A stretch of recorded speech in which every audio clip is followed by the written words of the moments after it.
أعوذ بالله من الشيطان الرجيم بسم الله الرحمن الرحيم। ইসলামের সামাজিক সৌন্দর্য এই বিষয়টি আলোচনায় আসতে গেলে প্রথমেই আমাদের একটা বিষয় একটু সকলের কাছে পরিষ্কার হওয়া প্রয়োজন যে ইসলাম আসলে কি। এটা কি আমরা যেই অর্থে ধর্ম বলতে আমরা যা বুঝি পৃথিবীতে অন্যান্য যে সকল ধর্ম আছে সেখানে ধর্ম শব্দটা বা ইংলিশে যদি আমরা বলি রিলিজিয়ন, এটা বললে আমরা যে কথাটা বুঝি আমাদের কথায় মাথায় যেই বিষয়টা আসে, ইসলাম কি সেই অর্থে একটি ধর্ম, নাকি আরবি ভাষায় ইসলামকে যে দিন শব্দটা ব্যবহার করা হয়েছে, এই দিন শব্দটা কি বাংলা ধর্ম কিংবা ইংলিশ রিলিজিয়ন শব্দের সাথে কোঅর্ডিনেট করে, নাকি হচ্ছে আসলে ইসলামকে দিন শব্দের দ্বারা আল্লাহ রাব্বুল আলামিন ইসলামকে একটি জীবন ব্যবস্থা, একটা লাইফ স্টাইল, একটা ওয়ার্ল্ড ভিউ, একটা ফিলসফি হিসাবে, একটা সিভিলাইজেশন হিসাবে উপস্থাপন করছেন। এই প্রশ্নটি আমাদেরকে প্রথমেই চিন্তা করতে হবে যে আসলে আমি আমার ইসলামকে কোন দৃষ্টিভঙ্গি থেকে দেখব। এটাকে আমি কি আর 10টা ধর্মের মতো কিছু ধর্মীয় কার্যক্রমের সমষ্টি হিসাবে দেখব, নাকি একটি পরিপূর্ণ জীবন বিধান হিসাবে, একটি পরিপূর্ণ জীবন ব্যবস্থা হিসাবে, একটা পরিপূর্ণ সভ্যতা হিসাবে আমরা দেখব? উত্তর হচ্ছে ইসলামকে আমরা একটি পরিপূর্ণ সভ্যতা, একটা জীবন ব্যবস্থা, একটা ওয়ার্ল্ড ভিউ হিসাবে, একটা লাইফ ফিলসফি হিসাবে, লাইফ স্টাইল হিসাবে দেখব। অন্যান্য ধর্মে যা থাকে আপনারা অবাক হবেন যে পৃথিবীতে এমন ধর্ম আছে যে ধর্মের কোনো কার্যক্রম নাই, শুধু তিনি কিছু চিন্তা করেন, তার মাথায় কিছু চিন্তা আছে সৃষ্টি জগৎ সম্পর্কে, স্রষ্টা সম্পর্কে, আম, মানুষের আলটিমেট ডেস্টিনেশন সম্পর্কে, মানুষের ফেইট সম্পর্কে তাদের কিছু চিন্তা আছে মাথায়। তিনি একটা চিন্তা করে থাকেন, এটাকে তারা ধর্ম বলে থাকেন। এরকম ধর্ম আছে পৃথিবীতে, যে ওই ধর্মের তার দৈনন্দিন জীবনে, পার্থিব জীবনে, ব্যক্তি জীবনে, পারিবারিক জীবনে বা সামাজিক জীবনে, রাষ্ট্রীয় জীবনে কোথাও তার ধর্মের সামান্যতম কোনো রিফ্লেকশন নেই। শুধুমাত্র তার মাথায় স্রষ্টা, সৃষ্টি জগৎ, ডেস্টিনেশন, ফেট ইত্যাদি, আম, যে সকল আমাদের অদৃশ্য বিষয়গুলো আছে, এই সকল অদৃশ্য বিষয়গুলোতে সম্পর্কে তার কিছু চিন্তা আছে মাথায়। তিনি একটা কিছু বিশ্বাস করেন, এটাকে তিনি একটা ধর্ম হিসাবে চিন্তা করেন। এরকম ছোট ছোট অনেক ধর্ম, অনেক ধর্মীয় গ্রুপ, ধর্মীয় চিন্তা, এই ধরনের জিনিস পৃথিবীতে আছে।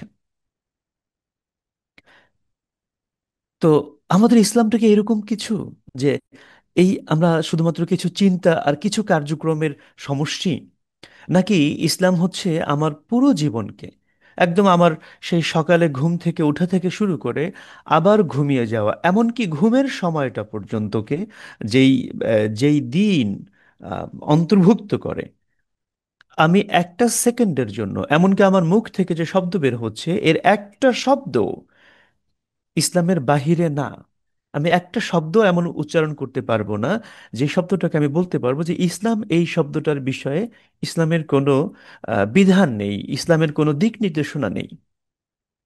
একটা কাজ আমি করতে পারবো না, একটা কদম আমি ফেলতে পারবো না সামনের দিকে, যে সম্পর্কে আমি বলতে পারবো যে আমি এই যে সামনের দিকে আগাচ্ছি, আমি ডানে যাচ্ছি, বামে যাচ্ছি, পিছনে যাচ্ছি, আসলে আমার এটা নিয়ে ইসলামের কোনো দিক নির্দেশনা নেই। না, আমরা সেটা পারবো না। আল্লাহ রব্বুল আলামিন আমাদেরকে ইসলাম দিয়েছেন আমাদের পুরো জীবনটাকে ঢেলে সাজানোর জন্য।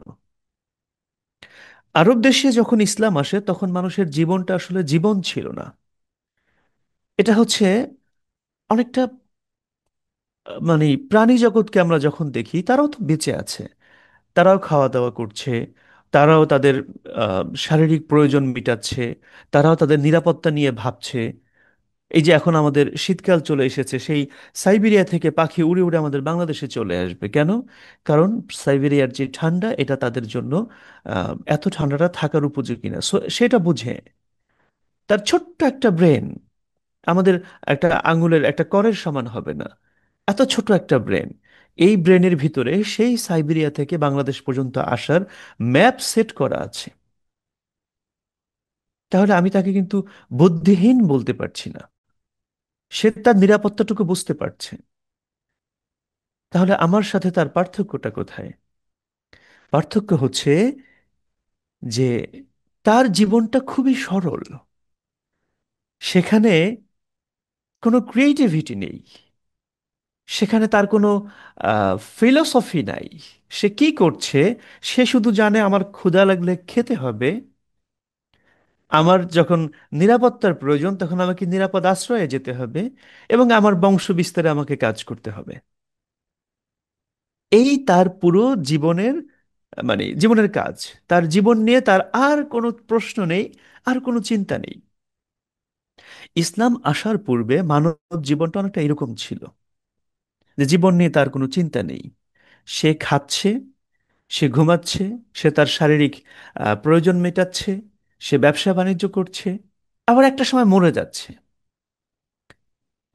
এবং সেই সাথে সে ধর্মের নামে কিছু কার্যক্রম করছে।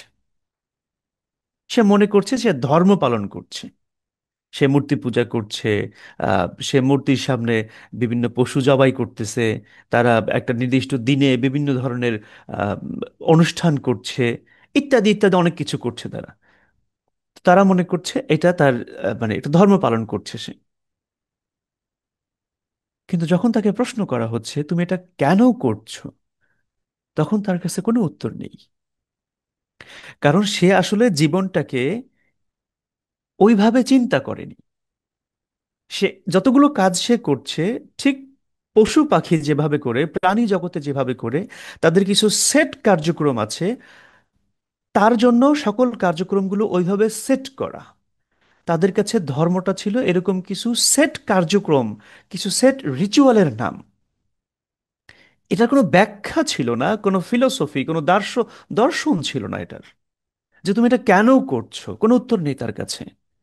যে এটা তোমার বাস্তব জীবনে বা তোমার ব্যক্তিগত জীবনে রিফ্লেকশন কি, তোমার ব্যক্তি জীবনকে তোমার এই ধর্ম কিভাবে প্রভাবিত করছে, তোমার এই ধর্মটা না থাকলে তুমি কেমন মানুষ হতে, আর ধর্মটা আছে বলে তুমি কেমন মানুষ হয়েছো, এই দুইটা মানুষের ভিতরে পার্থক্য কি?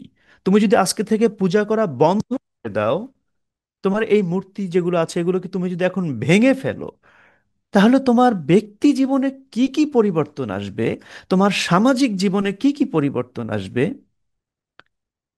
এগুলোর কোনো অ্যান্সার তাদের কাছে ছিল না। কারণ তারা কখনোই তাদের জীবন, মানে তাদের ধর্মকে তাদের জীবনের সাথে সংশ্লিষ্ট করে কখনো তারা চিন্তা করেনি। তারা ধর্মটাকে দেখেছে কিছু নির্ধারিত কার্যক্রমের নাম। তারা ধর্মটাকে কখনোই তাদের একটা জীবন ব্যবস্থা হিসাবে, তাদের একটা সভ্যতা হিসাবে, একটা লাইফের ফিলোসফি হিসাবে, লাইফস্টাইল হিসাবে চিন্তা করেনি। রসূল সাল্লাহ আলহিহাল্লাম, তিনি আমাদের জন্য ইসলাম নিয়ে এসে এই পুরো জিনিসটাকে চেঞ্জ করে দিলেন। মানুষ প্রথমবারের মতো একটা জীবনের একটা একটা একটা দর্শন পেল, যে হ্যাঁ আমি একটা কাজ করব, কিন্তু কেন করব, এটার উত্তর সে খুঁজে পেল।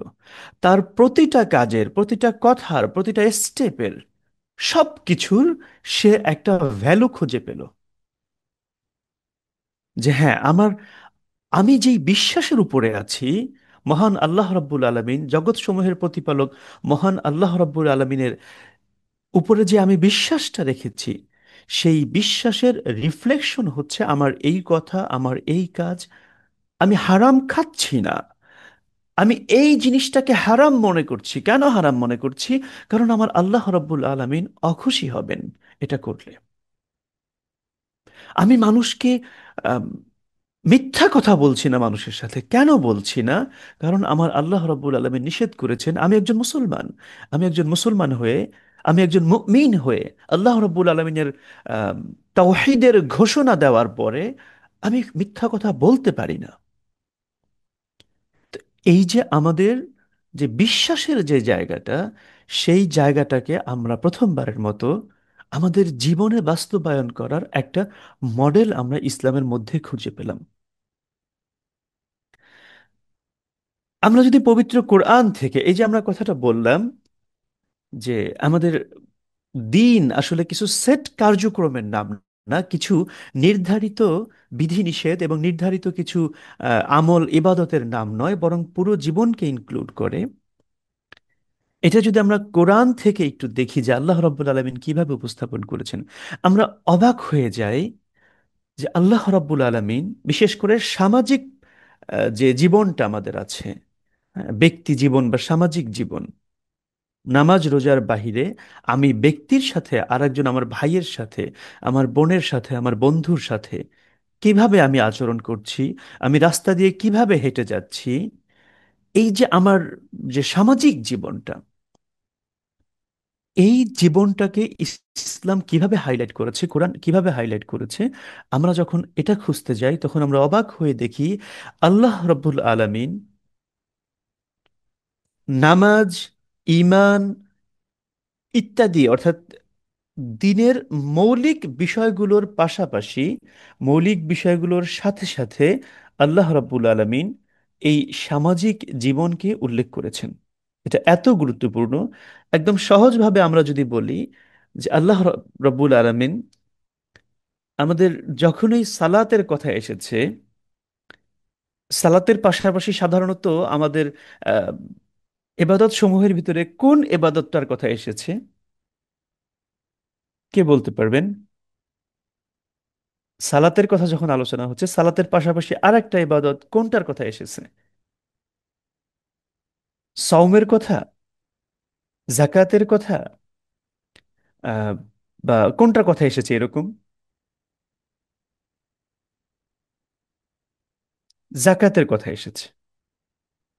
আল্লাহ রাব্বুল আলামিন যখনই বলছেন আকিমুস সালাত, পাশাপাশি বলছেন ওয়া আতুজ জাকাত, যে তোমরা সালাত কায়েম করো এবং জাকাত দাও। তো জাকাত কিন্তু একটা সোশ্যাল কার্যক্রম, একটা সামাজিক বিষয়। আল্লাহ রাব্বুল আলামিন এই যে সমাজের দরিদ্র মানুষের প্রতি আমাদের যে দায়িত্ব, এই দায়িত্বকে আল্লাহ রাব্বুল আলামিন আমাদের দ্বীনের মৌলিক স্তম্ভগুলোর একটা বানিয়ে নিয়েছেন, একটা করে দিয়েছেন। এবং শুধু করে দেননি, তিনি যখনই আমাদের সালাতের কথা আলোচনায় আসছে, ইমানের পরে সবচেয়ে গুরুত্বপূর্ণ বিষয় হচ্ছে সালাত, সালাতের কথা যখন আলোচনায় আসছে, সাথে সাথে জাকাতের কথা আলোচনায় আসছে। তার মানে আমি শুধুমাত্র আল্লাহ রাব্বুল আলমিনের প্রতি আমার যে দায়িত্ব, সেটি পালন করলে আমার দিন পরিপূর্ণ হচ্ছে না, বরং সাথে সাথে সমাজের মানুষের প্রতি আমাদের যে দায়িত্ব, সেখানে আমাকে গুরুত্ব দিতে হবে, সেখানে আমাকে ফোকাস ফোকাস করতে হবে। সালাত, জাকাত। আমরা পবিত্র কোরআন থেকে আরো যদি দেখি, আমাদের সকলের পরিচিত, অনেকেরই মুখস্থ আছে সূরা মাউন, আমরা সকলে জানি। আল্লাহ রাব্বুল আলামিন বলছেন আউযু বিল্লাহি মিনাশ শাইতানির রাজীম আরাআইতাল্লাযী ইউকাযযিবু বিদ্দীন ফাযালিকাল্লাযী ইয়াদুউল ইয়াতীম ওয়ালা ইয়াহুদ্দু আলা তুআমিল মিসকিন। আল্লাহ রাব্বুল আলামিন কাফিরদের পরিচয় দিচ্ছেন, কুফরির পরিচয় দিচ্ছেন। কি বলছেন? যে যে দিনকে অস্বীকার করে, আপনি কি তাকে দেখেছেন? তো দিনকে যে অস্বীকার করে, প্রথমে তার প্রথম একটা নেতিবাচক গুণ আল্লাহ বর্ণনা করলেন, যে দিনকে অস্বীকার করা, আল্লাহ রাব্বুল আলমিনকে অস্বীকার করা, ইউকাযযিবু বিদ্দীন। এরপরে তার কোন নেতিবাচক গুণ, দোষটাকে আল্লাহ রাব্বুল আলমিন নিয়ে আসলেন? ফাযালিকাল্লাযী ইয়াদুউল ইয়াতীম। এটা সেই ব্যক্তি যে ইয়াতিমকে গলা ধাক্কা দেয়, যে ইয়াতিমকে তাড়িয়ে দেয়, দূর দূর করে তাড়িয়ে দেয়। ওয়ালা ইয়াহুদ্দু আলা তুআমিল মিসকিন। এবং সে মিসকিনকে খাদ্য দানে উৎসাহিত হয় না, উৎসাহিত করে না, আগ্রহী হয় না। তাহলে আল্লাহ রাব্বুল আলামিন এখানে খুব সুস্পষ্ট করে একটা মেসেজ দিলেন যে যে দিনের বিচারে যে পার হতে পারেনি, দিনের বিচার মানে দিন, ইমানের দরজা যে পার হতে পারেনি, সে মনুষ্যত্বের দরজাও পার হতে পারে না। ঈমান এবং মনুষ্যত্ব এই দুটো পরস্পরের সাথে সম্পর্কিত। একজন মানুষ, এটা একদম আমরা পৃথিবীতে আমাদের বাস্তব জীবন থেকেও দেখতে পারি। এই যে পৃথিবীতে এত ডিস্ট্রাকটিভ কার্যক্রম, মুসলমানদের হাত থেকে এরকম ডিস্ট্রাকটিভ কার্যক্রম কয়টি হচ্ছে? যে সকল মুসলমানদের হাতে এরকম ডিস্ট্রাকটিভ কার্যক্রম হচ্ছে, তাদেরকেও দেখবেন তারা ব্যক্তি জীবনে আসলে নামে মুসলমান, কিন্তু ব্যক্তি জীবনে দিনের একজন একনিষ্ঠ অনুসারী না। সো এখানে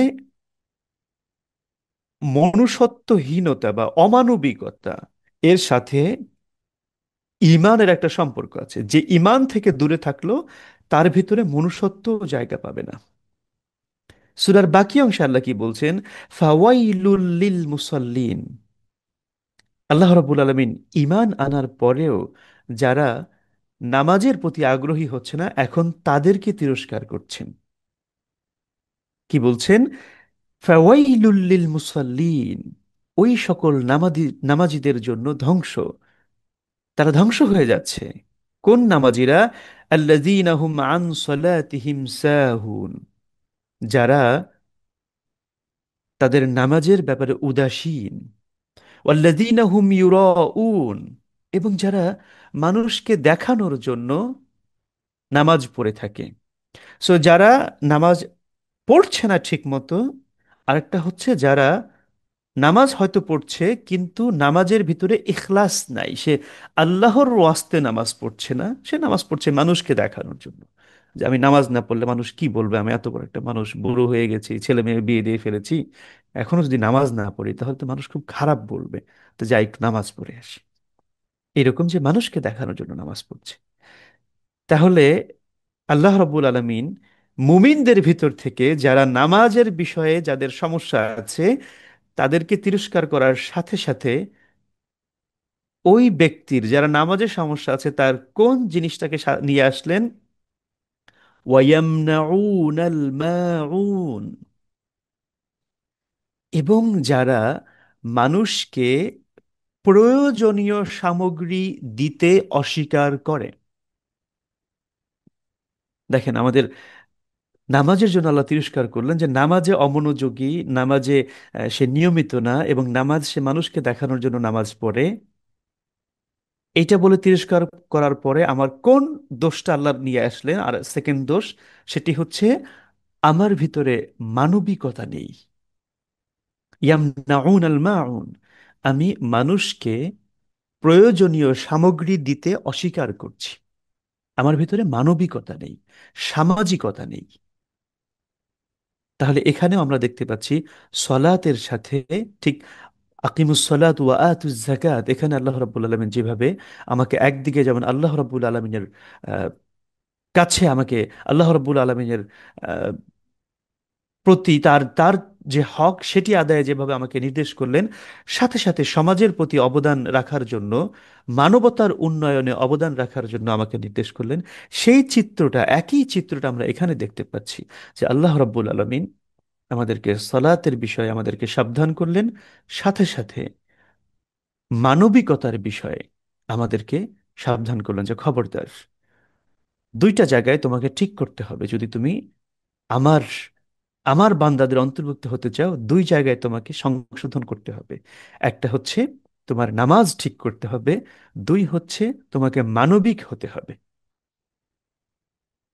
তাহলে এখানে আমরা দেখতে পাচ্ছি সূরা মাউনের ভিতরে দুইবার, প্রথমবারে ঈমানের কথা নিয়ে আসা হলো এবং সেই সাথে তার অমানবিক যে চরিত্রগুলো সেগুলো নিয়ে আসা হলো। এরপরে নামাজের প্রতি উদাসীনতা এবং সেই সাথে অমানবিক চরিত্রের কথা নিয়ে আসা হলো। তাহলে ঈমান, সলাত বা দ্বীন এবং এ, সামাজিকতা, মানবিকতা, এইটা পাশাপাশি স্থান পেয়েছে ইসলামে। একই জিনিস আমরা সূরা হাক্কা থেকে যদি একটু দেখি, সূরা হাক্কার ভিতরে আল্লাহ রাব্বুল আলামিন একই চিত্র ফুটে ওঠে। আল্লাহ রাব্বুল আলামিন সেখানে জাহান্নামীদের বর্ণনা দিলেন যে আহ জাহান্নামে তার কি কি শাস্তি হবে, তার মাথার এমন শাস্তি হবে যে তার মাথার চামড়াটা মানে উঠে যাবে, গরমে তার খুলির উপরে যে চামড়াটা আছে চামড়াটা গলে যাবে, এত ভয়াবহ শাস্তি দেয়া হবে। কেন শাস্তি দেওয়া হবে? আল্লাহ রাব্বুল আলামিন বলছেন, ইন্নাহু কানা লা ইউমিনু বিল্লাহিল আযীম। কারণ ওই ব্যক্তি আল্লাহ রাব্বুল আলামিনের উপরে ঈমান আনতো না। কেন তাকে এত ভয়াবহ শাস্তি দেওয়া হচ্ছে? কারণ সে আল্লাহ রাব্বুল আলামিনের প্রতি ঈমান আনতো না। এর পরের কথাটা আল্লাহ কি বললেন? ওয়ালা ইয়াহুদ্দু আলা তুআমিল মিসকিন। এবং সে মিসকিনকে খাবার দেওয়ায় আগ্রহী হতো না। তাহলে এখানেও আমরা সূরা মাউনে যে চিত্রটা আমরা দেখেছি, একই চিত্র এখানে, যে সে, তাকে এত ভয়াবহ শাস্তি কেন দেয়া হচ্ছে? কারণ সে আল্লাহর উপরে ঈমান আনছে না এবং এতিমকে খাবার দেওয়ার বিষয়ে সে আগ্রহী হচ্ছে না। এখানে আমরা যদি আরেকটু ব্রডার ওয়েতে চিন্তা করি, জেনারেলাইজ করার চেষ্টা করি, আল্লাহ রাব্বুল আলামিন এখানে শুধু এতিমকে খাবার দেওয়ার কথা বলছেন, কিন্তু আসলে বিষয়টা শুধুমাত্র এতিমকে খাবার দেওয়ার মধ্যে সীমাবদ্ধ নয়, বরং মানবিক হতে পারাটা। এই পৃথিবীতে আপনি পৃথিবীর মানুষের প্রতি আপনার যে দায়বদ্ধতা আছে মানুষ হিসাবে, সেই দায়বদ্ধতাটা যথাযথ পালন করা, সেই দায়িত্বটা পালন করা। এখানে শুধু একটা উল্লেখ করা হয়েছে, অন্যান্য আয়াতে আরো অনেকগুলো বিষয় উল্লেখ করা হয়েছে। যেমন সূরা বালাদের ভিতরে আল্লাহ রাব্বুল আলামিন আহ, একটা বার দিয়ে দিচ্ছেন, একটা স্ট্যান্ডার্ড নির্ধারণ করতেছেন যে আপনি জান্নাতে যেতে হলে, আপনি আল্লাহ রাব্বুল আলামিনের জান্নাতি বান্দা হিসাবে নির্বাচিত হতে হলে আপনাকে এই বারটা ক্রস করতে হবে। একটা ব্যারিয়ার দেয়া হচ্ছে যে এই ব্যারিয়ারটা ক্রস করতে হবে। তো সেই ব্যারিয়ারটা আল্লাহ বর্ণনা করছেন, আল্লাহ বলছেন ফালাকুতা হামাল আকাবা, যে তারা ব্যারিয়ার ক্রস করতে সক্ষম হয়নি। ওয়ামা আদরাকা মাল আকাবা, হে রাসূল, আপনি কি জানেন এই ব্যারিয়ারটা কি, এই বারটা কি, স্ট্যান্ডার্ডটা কি? আল্লাহ রাব্বুল আলামিন এখন সেগুলো বর্ণনা করছেন। ফাক্কু রাকাবা, সেটি হচ্ছে কি, দাস মুক্ত করা। যে মানুষগুলো, তার জন্মের কারণে হোক না কেন, যে কোনো কারণেই হোক না কেন, যে মানুষগুলো তার সামাজিক যে স্ট্যাটাস থেকে সে আম, বঞ্চিত হয়েছে, কারণ একজন দাস মানে তার স্বাধীন একজন মানুষের মতো সব সামাজিক সুযোগ সুবিধাগুলো তার জীবনে থাকে না, তার জীবনটা একজন স্বাধীন মানুষের মতো মূল্যায়িত হয় না, তার ডিগনিটি ইন্টেগ্রিটি পরিপূর্ণ থাকে না। তো এই যে তার যে সামাজিক অধিকার থেকে বঞ্চিত হয়েছে যেই মানুষটা, সেই মানুষটাকে তাকে মুক্ত করে দেওয়ার মাধ্যমে তার সামাজিক অধিকারটা ফেরত দেয়া, তাকে ফাক্কু রাকাবা ওয়া ইতআমু ফি ইয়াউমিন জি মাসগাবা। এবং ফ্যামিন, এটাকে বাংলায় হচ্ছে যে আপনার মানে দুর্ভিক্ষের দিনে খাদ্য দান করা।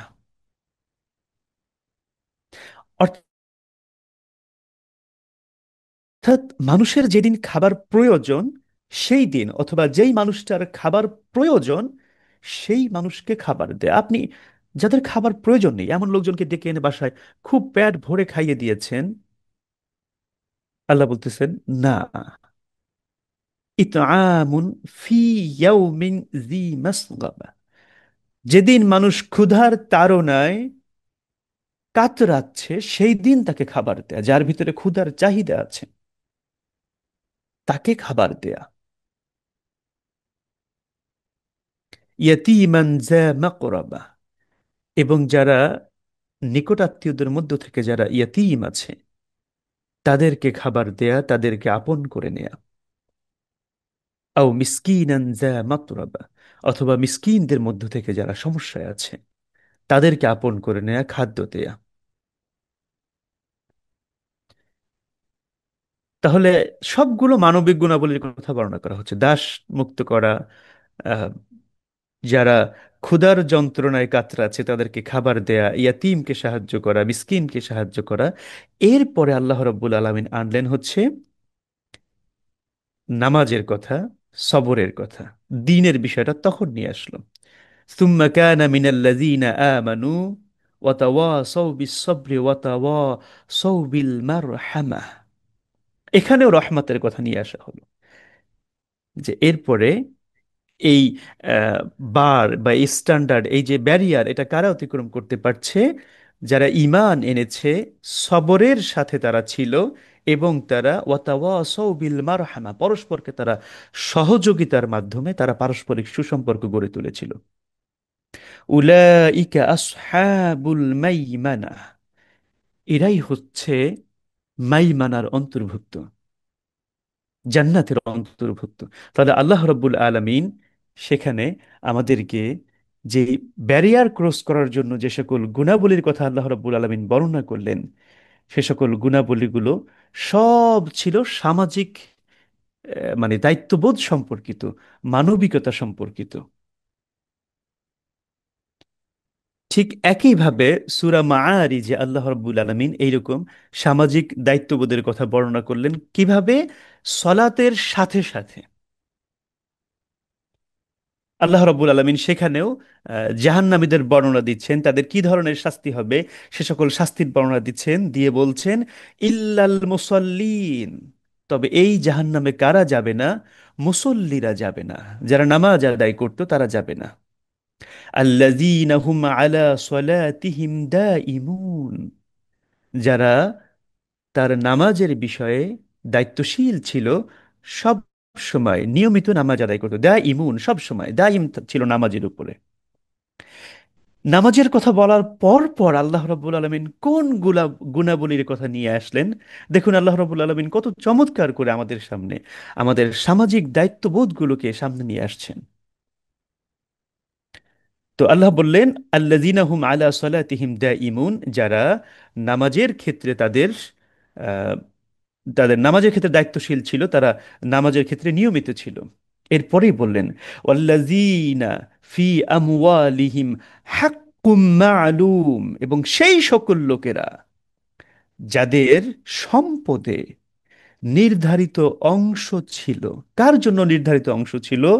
লিসাইলি ওয়াল মাহরুম, তাদের জন্য যারা মুহতাজ, যারা চায়, সাইল মানে প্রশ্নকারী, যে চায় মানুষের কাছে, যার প্রয়োজন আছে। ওয়াল মাহরুম, যারা মাহরুম হয়েছে, যারা এই জগতের সম্পদ অর্জন করতে যারা সক্ষম হয়নি। সূরা মাআরিজের আহ 22 নম্বর আয়াত থেকে পড়ছি আমি এখন। লিসাইলি ওয়াল মাহরুম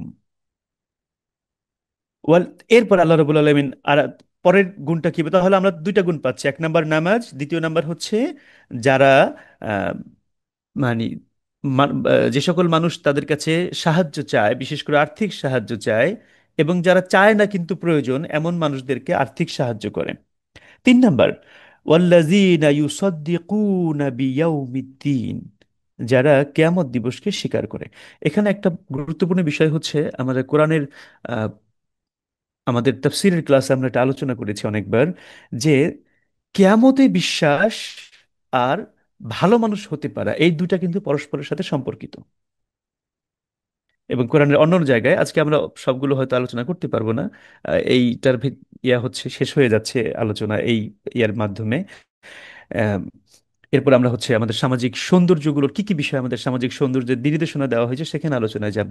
কিন্তু কোরআনে বিভিন্ন জায়গায় ইউকাযযিবু বিদ্দীন, আহ, এটার সাথে সাথে মানে কিয়ামতকে অস্বীকার করার সাথে সাথে তার যে যে কিয়ামতকে অস্বীকার করে সে আবার ব্যক্তি হিসাবে, মানুষ হিসাবেও, মানে মানবিকতার বিচারেও সে ভালো না। কিয়ামতকে অস্বীকার করে কিন্তু মানবিকতার বিচারে ভালো, সে অনেক ভালো একটা মানুষ।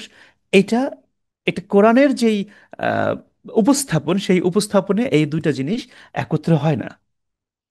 যে কিয়ামতকে অস্বীকার করে কিয়ামতকে নিয়ে যার ভিতরে কোনো চিন্তা ভাবনা নেই, সেই লোকটা মানুষ হিসাবেও খারাপ হবে, মানুষের জন্য একজন ধ্বংসাত্মক মানুষ হবে।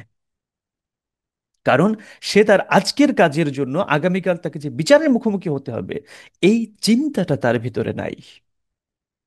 তাহলে আমাদের এখানে তৃতীয় নাম্বার গুণ আসছে, ওয়াল্লাযীনা ইউসাদ্দিকুনা বিয়াউমিদ্দিন, যারা কিয়ামত দিবস সম্পর্কে সত্যবাদী হয়, কিয়ামত দিবসকে যারা স্বীকৃতি দেয়, স্বীকার করে, ঈমান আনে। ওয়াল্লাযীনা হুম মিন আযাবি রাব্বিহিম মুশফিকুন, এবং যারা তার রবের আযাবকে ভয় পায়।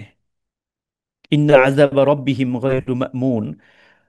ওয়াল্লাযীনা লিফুরুজিহিম হাফিজুন, আমাদের আহ, পঞ্চম গুণ আসতেছে, যারা তাদের লজ্জাস্থানকে হেফাজত করে। ইল্লা আলা আজওয়াজিহিম আও মা মালাকাত আইমানুহুম, তবে তাদের যে বৈধ পন্থা আছে, সেই বৈধ পন্থায় তাদের স্ত্রী এবং তাদের আহ, যদি কৃতদাসী থাকে, তাদের সাথে তারা চাইলে তাদের শারীরিক প্রয়োজন মেটাতে পারে, সেই বিষয়ে কোনো সমস্যা নেই। ফামান ইবতাগা ওয়ারা যালিকা ফাউলাইকা হুমুল আদুন, যারা এর বাইরে অন্য কিছু চিন্তা করে তারাই হচ্ছে মূলত সীমালঙ্ঘনকারী। এটা পাঁচটা গুণের কথা গেল, এর ভিতরে আমাদের একটা গুণ গিয়েছে আমাদের মানবিকতা সম্পর্কিত। ষষ্ঠ নম্বরে আল্লাহ রাব্বুল আলামিন আবার মানবিকতার আলোচনা নিয়ে আসলেন। ওয়াল্লাযীনা হুম লিআমানাতিহিম ওয়া আহদিহিম রাউন, এবং যারা তাদের আমানতের ক্ষেত্রে এবং তারা যে ওয়াদা করেছিল, চুক্তি করেছিল, তারা অঙ্গীকার করেছে, তাদের আমানত এবং অঙ্গীকারের ক্ষেত্রে যারা দায়িত্ববান। তাহলে এখানে আমাদের সামাজিকতার বিষয় চলে আসছে, মানবিকতার বিষয় চলে আসছে। ওয়াল্লাযীনা হুম বিশাহাদাতিহিম কায়িমুন, এবং যারা তাদের সাক্ষীর বিষয়ে, বিশেষ করে সত্য সাক্ষীর বিষয়ে যারা অবিচল থাকতে পারে। ওয়াল্লাযীনা হুম আলা সলাতিহিম ইউহাফিজুন, নামাজের কথা আবার আসলো। উলাইকা ফি জান্নাতিম মুকরামুন, এবং তারাই হচ্ছে সুসম্মানিত, জান্নাতে থাকবে। তাহলে প্রথমেও নামাজ দিয়ে শুরু করলেন আল্লাহ রাব্বুল আলামিন, শেষে নামাজ দিয়ে শেষ করলেন, কিন্তু মাঝে যে সকল গুণগুলো বললেন তার ভিতরে অন্যতম যে গুণগুলো আছে তার অন্যতম হচ্ছে মানবিক হতে পারা, মানবতার প্রতি দায়িত্বশীল হতে পারা। বিশেষ করে যে সকল মানুষ আমাদের প্রতি মুখাপেক্ষী, যাদের সহায়তা দরকার, এমন মানুষের পাশে দাঁড়াতে পারা, এবং হচ্ছে সত্যের পক্ষে থাকতে পারা, সত্য সাক্ষী দিতে পারা। তারপরে আম, আমাদের আমানত এবং অঙ্গীকারের বিষয়ে স্থির থাকতে পারা। এই সবগুলো গুণ আল্লাহ রাব্বুল আলামিন কিয়ামতের কথা বললেন, সলাতের কথা বললেন, ঈমানের কথা বললেন, সেই সাথে একই সাথে এই গুণগুলোর কথাও আলোচনা হলো। তার মানে আমরা দেখতে পাচ্ছি ঈমান বা আমাদের দিন যদি আমরা কল্পনা করি, বিশেষ করে আমরা যখন দিন শব্দটা এখানে আমি যখন দিন এবং সমাজ দুইটা শব্দকে আলাদা করে বলছি, তখন আমি দিন বলতে কিন্তু ওই যে অন্য অন্য মানুষ ধর্ম বলতে যা বোঝায়, যে হচ্ছে কিছু ধর্মীয় আচার অনুষ্ঠানের সমষ্টি, সেটা মিন করছি আমি। তাহলে আমার দিন এবং সমাজ, আমার দিন এবং মানবতা, এই দুইটা জিনিসকে আল্লাহ রাব্বুল আলামিন পবিত্র কুরআনে, আমি এখানে জাস্ট কয়েকটা জায়গায় উদাহরণ দিয়েছি, পবিত্র কুরআনে এটা অনেক অনেক জায়গায় ছড়িয়ে ছিটিয়ে আছে, বারবার এসেছে আলোচনায়, যে আল্লাহ রাব্বুল আলামিন দিন এবং মানবতা, সামাজিকতাকে একত্র করে উল্লেখ করলেন। এর কারণ হচ্ছে একজন মানুষ, সে কখনোই, একজন ভালো মুসলমান, একজন ভালো মুমিন, সে কখনোই একটা খারাপ মানুষ হতে পারে না। মানুষটা খারাপ কিন্তু মুসলমান হিসাবে ভালো, এটা এটা নাই। আমাদের ইসলামের যে ওয়ার্ল্ড ভিউ, কোরআনের যে ওয়ার্ল্ড ভিউ, রসূল সাল্লাল্লাহু আলাইহি সাল্লামের যে ওয়ার্ল্ড ভিউ, ইসলামের যে দর্শন, যে জীবন দর্শন, এই জীবন দর্শনে এটা নাই যে একজন মানুষ মানুষ হিসাবে খারাপ হবে, মুসলমান হিসাবে ভালো হবে। এটা ইসলাম স্বীকার করে না, বরং ইসলাম এটাকে অস্বীকার করে। আনফর্চুনেটলি আমাদের সমাজে আমরা এই ধরনের লোকজন দেখতে পাই, যে খুব সুন্দর, একেবারে সাদা পাজামা, সাদা জামা, সাদা টুপি পরে থাকে, ধবধবে সাদা দাড়ি, 5 ওয়াক্ত নামাজ জামাতের সাথে আদায় করে, আজান হলে সাথে সাথে মসজিদে চলে যায়, এতেকাফ করে কাবা ঘরে গিয়ে। বাংলাদেশের মসজিদে এতেকাফ করে না, কাবা ঘরে এতেকাফ করে গিয়ে, মক্কায় গিয়ে এতেকাফ করে। কিন্তু যখন সে হেঁটে যায়, মানুষ সুন্দর সালাম দেয়, কেমন আছেন জিজ্ঞেস করে, পেছন থেকে বলে যে তার চুল দাড়ি জামা কাপড় সাদা হলে কি হবে, ভিতরটা কালো। আমি ভদ্র ভাষায় বললাম, এর চেয়ে খারাপ ভাষা ব্যবহার করা হয়। এই লোকটার যে নামাজ, এই লোকটার যত ইবাদত, এর কোনো গুরুত্ব আছে? একদম সুস্পষ্ট ভাষায় ইসলামে বলে দেওয়া হয়েছে, কোনো গুরুত্ব নাই। তার সমস্ত কিছু, সমস্ত কিছু, যা কিছু সে করছে, সে কাবা ঘরে গিয়ে এতেকাফ করতেছে, কোনো মূল্য নাই তার। শুধু টাকা, ওই প্লেন খরচ যা দিয়েছে ওইটাই নষ্ট হয়েছে, ভিসা, ভিসা নিতে যে টাকা দিয়েছে সবকিছু নষ্ট হয়েছে, কিচ্ছুর কোনো মূল্য নাই। রসুল সাল্লাহ আলাইসাল্লাম খুব সুস্পষ্ট ভাষায়, এই ধরনের যারা মুসলমান হিসাবে বা মুমিন হিসাবে ধর্মীয় বিবেচনায় সে ভালো ধার্মিক হতে পেরেছে, কিন্তু মানবতার বিবেচনায়, সামাজিকতার বিবেচনায় সমাজের কাছে একজন ভালো মানুষ হতে পারে না, ওই মানুষটাকে রসুল সাল্লাহ আলহিহাল্লাম তাকে, মানে দিনের যে বাউন্ডারি, এখান থেকে বের করে দিচ্ছেন, তাকে খারিজ করে দিচ্ছেন, আল্লাহ রাব্বুল আলমিনের কাছে ওই মানুষটার কোনো মূল্য নাই বলে ঘোষণা করছেন। রসুল সাল্লাহ আলহিহাল্লাম একদিন সাহাবিদেরকে জিজ্ঞেস করছেন, আতাদরুনা মানিল মুফলিস, যে তোমরা কি জানো মুফলিসকে? তো মানে মুফলিস মানে হচ্ছে যে দরিদ্র, দরিদ্র কে? তখন সাহাবা একরাম বললেন, ইয়া রাসূলুল্লাহ, দরিদ্র হচ্ছে মান লা দিরহামা লাহু ওয়ালা মাতা, যার কোনো টাকা পয়সা নেই, যার কোনো আহ, যার কাছে প্রয়োজনীয় সামগ্রীগুলো নেই। মাতা মানে হচ্ছে আমাদের ব্যবহার্য সামগ্রী যা আছে, এটা যার নাই, সম্পদ নাই এবং ব্যবহার্য জিনিস যার কাছে নাই। রসুল সাল্লাহ আলহিহাল্লাম বললেন যে না, ইন্নাল মুফলিসা মিন উম্মতি, যে আমার উম্মতের ভিতরে মুফলিস হচ্ছে সেই ব্যক্তি, মাই ইয়াতি ইয়াউমাল কিয়ামাতি বিসলাতিন ওয়া সিয়ামিন ওয়া যাকাত, যেই লোকটা কিয়ামতের দিবসে এত এত নামাজ, এত এত রোজা, এত এত জাকাত নিয়ে সে আসবে, কিয়ামতে সে উত্থিত হবে, আল্লাহর সামনে সে দাঁড়াবে, অনেক নামাজ তার, অনেক রোজা তার, অনেক জাকাত তার আমলনামায় লেখা আছে, এটা নিয়ে দাঁড়াবে। কিন্তু তার যে আমল নামা, তার আমল নামার একদিকে অনেক অনেক নামাজ, অনেক অনেক জাকাত, অনেক অনেক রোজা সেখানে আছে, তার আমল নামার অপর পাশে কি আছে? কদ শাতামা হাযা, সে অমুককে গালি দিয়েছে, ওয়া কাযাফা হাযা, এবং তমুককে সে মিথ্যা অপবাদ দিয়েছে, ওয়া আকালা মালা হাযা, এবং অমুকের মাল সে ভক্ষণ করেছে, ওয়া সাফাকা দামা হাযা, এবং তমুকের রক্ত প্রবাহিত করেছে, মানে তাকে হত্যা করেছে, ওয়া দরাবা হাযা, অমুককে সে মেরেছে। তাহলে দেখেন, সবগুলো খারাপ গুণ বর্ণনা করা আছে। একদিকে তার নামাজ, রোজা, হজ, জাকাত দিয়ে পরিপূর্ণ, কিন্তু অপরদিকে তার যত অসামাজিক, অমানবিক কার্যক্রম আছে সবগুলো সেখানে আছে। মানুষ হত্যা করা, মানুষকে অত্যাচার করা, মানুষের অন্যায়ভাবে মানুষের সম্পদ ভক্ষণ করা, মানুষকে বকাঝকা করা, মানুষকে কষ্ট দেয়া, মানুষের বিরুদ্ধে মিথ্যা কথা বলা। তো এখন কি হবে? এই যাদের বিরুদ্ধে সে অপরাধ করেছে, ফায়ুতা হাসানাতুহু, তখন কি হবে? এই লোকগুলোকে তার যেই, এই যে নামাজ, রোজা, হজ, জাকাত, এইগুলো দেওয়া শুরু করা হবে। ফাইন ফিআত, যখন এগুলো সব শেষ হয়ে যাবে, কিন্তু এখনো পর্যন্ত তার যে ঋণ রয়ে গেছে, সে যে একটা অমানুষ ছিল, তার অমানুষ, এই অমানুষত্বর, যে অমানবিকতার, অসামাজিকতার যে ঋণ, যে ঋণের বোঝা সে নিয়ে এসেছে, তার নামাজ, তার রোজা সবকিছু দিতে দিতে সেগুলো শেষ হয়ে গেছে, কিন্তু তার ঋণ এখনো শেষ হয়নি। এরপরে রসুল ইসলাম যে কথাটা বললেন, এটা অত্যন্ত ভয়াবহ কথা। এরপরে বললেন কি, উখিজা মিন খতায়াহুম ফাতুরিহাত আলাইহি সুম্মা তোরাহা ফিন্নার, যে এর যখন তার তার আর পরিশোধ করার মতো আর কিছু নাই, তখন কি করা হবে? তখন ওই যে যাদেরকে সে অত্যাচার করেছে, বকাঝকা করেছে, কষ্ট দিয়েছে, তাদের সম্পদ সে অন্যায়ভাবে বক্ষণ করেছে, সেই লোকগুলোকে তার নামাজ রোজা সব তো বন্টন করে দেওয়া হবে এখন। এরপরও তাদের ঋণ শেষ হয় নাই। তখন কি করা হবে?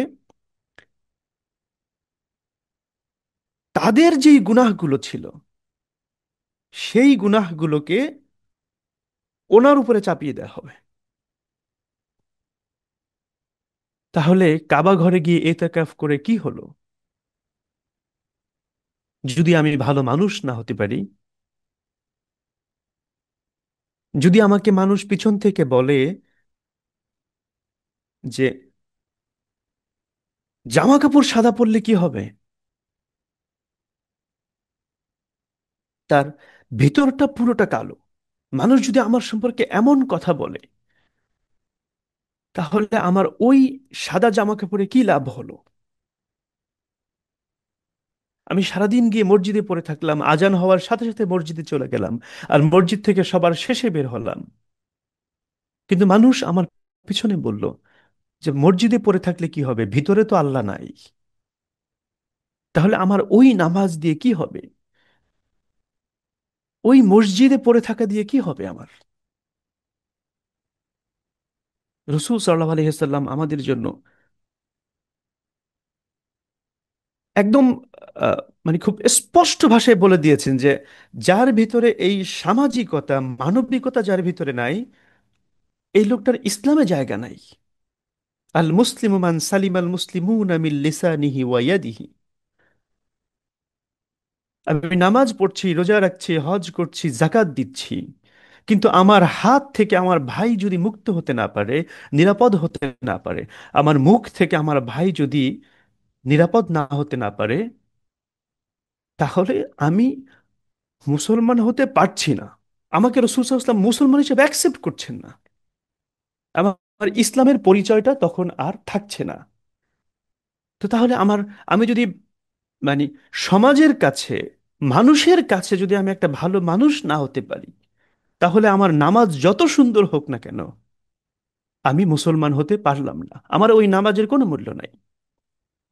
তাহলে নামাজ, রোজা, হজ, জাকাত, অর্থাৎ যেটাকে আমরা সাধারণত দিন বা ধর্ম বললে আমরা যেটা বুঝাই, এই দিন এবং সমাজ দুটোকে ইসলামে আলাদা করার কোনো সুযোগ নেই। কিন্তু আমরা আনফর্চুনেটলি আমাদের ভিতরে এই যে ইসলামকে যে একটা সভ্যতা হিসাবে দেখা, ইসলামকে যে একটা জীবন ব্যবস্থা হিসাবে দেখা, একটা লাইফ ফিলোসফি, লাইফ স্টাইল, একটা ওয়ার্ল্ড ভিউ হিসাবে দেখার যেই ভিশনটা, এটা আমাদের ভিতরে নাই। না থাকার কারণে আমরা কিন্তু অনেকেই এমন আছে যে আমি ধর্ম ধর্মীয় জীবনে, আমি আমার দিনে জিন্দিগিতে আমি খুব ভালো একজন ধার্মিক হলেও আমার সামাজিক জীবনে, আমার আহ, মানে যেখানে মানুষের সাথে আমার সম্পর্ক, ওই জায়গাটায় আমি একজন ভালো মানুষ হতে পারছি না। কেন? কারণ আমি আসলে ওটা যে আমার দিনের অংশ, আমার সালাত যতখানি গুরুত্বপূর্ণ, আমার ভাইয়ের সাথে আমার সদাচরণ ঠিক ততখানি গুরুত্বপূর্ণ, এই চিন্তাটা আমার ভিতরে নেই। রোজা রাখা যতটা গুরুত্বপূর্ণ, মানুষের সাথে ওয়াদা রক্ষা করা ঠিক ততটা গুরুত্বপূর্ণ, এই চিন্তাটা আমার ভিতরে না থাকার কারণে আজকে মুসলিম বিশ্বে এর এত এত সমস্যা তৈরি হয়েছে। কারণ আমি চিন্তা করছি না যে আমি এখানে যে মাপে কম দিচ্ছি, আমার ওই যে নামাজ থেকে যে কমে যাচ্ছে, এই চিন্তাটা আমার ভিতরে নাই। তো এই চিন্তাগুলো যদি আমরা আমাদের ভিতরে নিয়ে আসতে পারি, আমাদের দিন অনেক সুন্দর হবে। এবং আমরা আবার পৃথিবীর লিডিং, আল্লাহ রাব্বুল আলামিন পবিত্র কোরআনে খুব স্পষ্ট করে ঘোষণা দিয়েছেন যে এই পৃথিবীর নেতৃত্বে কারা থাকবে, যারা মানুষের কল্যাণ করে। So, যতক্ষণ পর্যন্ত আমি একটি কল্যাণমুখী সমাজে রূপান্তরিত হতে না পারবো, ততক্ষণ পর্যন্ত আমার কাছে নেতৃত্ব আসবে না। আমার সেই গোল্ডেন এইজ আবার ফিরিয়ে আনতে হলে আমাকে ইসলামের এই সামাজিক যে সৌন্দর্যটা আছে, এটাকে আবার সামনে নিয়ে আসতে হবে। তো আমরা ইসলামের কিছু সামাজিক সৌন্দর্য যেগুলো আল্লাহ রাব্বুল আলামিন আমাদেরকে ইন্সপায়ার করেছেন, এখানে আলোচনা করলে এটা দিনের পর দিন আলোচনা করা যাবে, কারণ ইসলাম পুরোটা একটা সামাজিক ধর্ম। এ, সমাজকে কেন্দ্র করেই ইসলাম, সমাজকে বাদ দিয়ে ইসলামের মানে এক বিন্দু পরিমাণ ইসলামকে কল্পনা করা যাবে না যার সাথে সমাজের সম্পর্ক নাই। Okay? কিন্তু আমরা এখানে আমাদের সময় স্বল্পতার কারণে জাস্ট কয়েকটা বিষয় নিয়ে এসেছি। প্রথমত হচ্ছে আমরু বিল মারুফ নাহি আনিল মুনকার। আপনি শুধুমাত্র নিজে নিজে মুমিন হলেন, আপনি খুব সুন্দর নামাজ পড়ছেন, আপনি রোজা রাখছেন, কিন্তু আপনার সমাজের প্রতি আপনি কোনো দায়বদ্ধতা ফিল করছেন না, যে হ্যাঁ এই সমাজটাকে শুদ্ধ করার দায়িত্বটাও আমার, এই কথাটা আপনি মনে করছেন না। আপনি আপনার নামাজ পড়াটাকে আপনি যতটুকু নিজের ধর্মীয় দায়িত্ব মনে করছেন, সমাজকে পরিশুদ্ধ করাকে আপনি অতটুকু ধর্মীয় দায়িত্ব মনে করছেন না। এটা ভুল। ইসলাম আমাকে নামাজকে যতটুকু আপন করে নিতে বলেছে, সমাজকে ঠিক ততটুকুই আপন করে নেয়ার কথা কোরআনে বলা হয়েছে। আমরু বিল মারুফ নাহি আনিল মুনকার, কল্যাণকর কাজে সহযোগিতা, ভালো কাজে সহযোগিতা, এবং নেতিবাচক কাজ থেকে মানুষকে বিরত রাখার জন্য কাজ করা। আল্লাহ রাব্বুল আলামিন বলছেন, কুনতুম খায়রা উম্মাতিন উখরিজাত লিন্নাস, যে তোমরা হচ্ছ খৈর উম্মাহ, সর্বশ্রেষ্ঠ জাতি তোমরা। কোন দিক থেকে সর্বশ্রেষ্ঠ আমরা? জ্ঞানে, গরিমায়, সৌন্দর্যে? না। আল্লাহ বলতেছেন, তা'মুরুনা বিল মা'রুফ ওয়া তানহাউনা আনিল মুনকার ওয়া তু'মিনুনা বিল্লাহ। এখানেও দেখেন ইমানের সাথে সাথে এই কথাগুলো এসেছে। আমরা কোন দিক থেকে সর্বশ্রেষ্ঠ? কি গুণ আছে আমাদের যেই গুণের কারণে আমরা সর্বশ্রেষ্ঠ? আল্লাহ বলতেছেন, তা'মুরুনা বিল মা'রুফ, তোমরা সৎ কাজের আদেশ করবে, ওয়া তানহাউনা আনিল মুনকার, এবং খারাপ কাজ থেকে মানুষকে বিরত রাখবে, ওয়া তু'মিনুনা বিল্লাহ, এবং আল্লাহ রাব্বুল আলামিনের উপর ঈমান আনবে। সূরা আলী ইমরানের 110 নম্বর আয়াত। তো আল্লাহ রাব্বুল আলামিন এখানে ঈমানের সাথে আমাদেরকে মানে আমি যদি খয়র উম্মাহ হতে চাই, মডেল নেশন হতে চাই, তাহলে আমাদেরকে আল্লাহর প্রতি ঈমান আনতে হবে, আমার ঈমানকে পরিশুদ্ধ করতে হবে। একই সাথে আমাকে সমাজের প্রতি দায়িত্বশীল হতে হবে। তাহলেই শুধুমাত্র আমি একটা মডেল নেশন হতে পারবো। আমাদের সামাজিক যে দায়িত্ব, দ্বিতীয় যে দায়িত্বটার উপরে কোরআনে গুরুত্ব দেওয়া হয়েছে, সেটি হচ্ছে ভ্রাতৃত্ব। আমাদের ভিতরে, বিশেষ করে মুসলিমদের ভিতরে, একের সাথে অপরের ভ্রাতৃত্ব বন্ধন, ভাই, সবাইকে ভাই মনে করতে পারাটা। মায়ের পেটের ভাইকে আমি যতটুকু, আমার ভাইয়ের ব্যথায় আমি যতটুকু ব্যথিত হই, পুরো মুসলিম বিশ্বের যেখানেই কেউ আঘাত পাক না কেন, সমস্যায় থাক না কেন, ঠিক ততটুকু ব্যথা অনুভব করতে পারা। আমার ভাইয়ের কিছু হলে আমি যেভাবে এগিয়ে যাই, আমার সমাজের যেখানেই থাক না কেন, আমার সমাজের আরো একজন মানুষ যদি কোনো সমস্যায় পড়ে, তাহলে ঠিক সেভাবে এগিয়ে যেতে পারা। এই ভ্রাতৃত্ববোধ আমাদের ভিতরে যদি থাকে, তাহলে আমরা আহ, একজন পূর্ণ মুমিন হতে পারবো। আল্লাহ রাব্বুল আলামিন বলছেন, ইন্নামাল মুমিনুনা ইখওয়া, মুমিনরা হচ্ছে কি, সবাই ভাই, পরস্পর ভাই। মুমিনদেরকে আল্লাহ রাব্বুল আলামিন ভাই ঘোষণা করছেন। ফাআসলিহু বাইনা আখওয়াইকুম, তাহলে কি করতে হবে? তোমাদের ভাইদের ভিতরে তোমরা সুলহ করো, মীমাংসা করো, সৌহার্দ্যপূর্ণ অবস্থান নিশ্চিত করো। এবং এই যে ভ্রাতৃত্ববোধ, মানুষের সাথে, মুমিনদের সাথে যে ভ্রাতৃত্বের সম্পর্ক, এটাকে রাসূল সাল্লাল্লাহু আলাইহি ওয়াসাল্লাম সলাত এবং সওম, এতক্ষণ পর্যন্ত আমরা আলোচনা করেছি যে সলাত এবং সওমের সমান গুরুত্বপূর্ণ। রাসূল সাল্লাল্লাহু আলাইহি ওয়াসাল্লাম বলছেন, সলাত এবং সওমের চেয়েও বেশি দামি এটা। রাসূল বলছেন, আলা উখবিরুকুম বিআফদালা মিন দারাজাতি সিয়ামি ওয়াস সালাতি ওয়াস সাদাকা, যে হে সাহাবীরা, তোমাদেরকে কি আমি এমন একটা বিষয়ে জানাবো না, যেই বিষয়ের মূল্য, যেই বিষয়ের গুরুত্ব, দারাজা, সিয়াম, সলাত এবং সাদাকা থেকে বেশি? তারা বললেন, কলু বালা, অবশ্যই ইয়া রাসূলুল্লাহ, কেন জানাবেন না? ক্বালা ইসলাহু যাতাল বাইন, যে মানুষের ভিতরে সুসম্পর্ক তৈরি দেওয়া, সুসম্পর্ক তৈরি করে দেয়া। মানুষের ভিতরে ভ্রাতৃত্বের সম্পর্ক তৈরি করে দেওয়া, মানুষের ভিতরে মীমাংসা করে দেয়া, এই যে ভাইয়ে ভাইয়ে সুসম্পর্ক তৈরি করতে পারাটা, এটাকে রসুল সাল্লাল্লাহু আলাইহি ওয়াসাল্লাম সালাত, সওম এবং সাদাকার চাইতে মানে গুরুত্বপূর্ণ না, কিন্তু এর চাইতেও মূল্যবান বললেন। এবং সাথে সাথে এটাও ঘোষণা করলেন এর নেগেটিভ ইম্প্যাক্টটাকে যদি আমরা এটা না করি তাহলে কি হবে।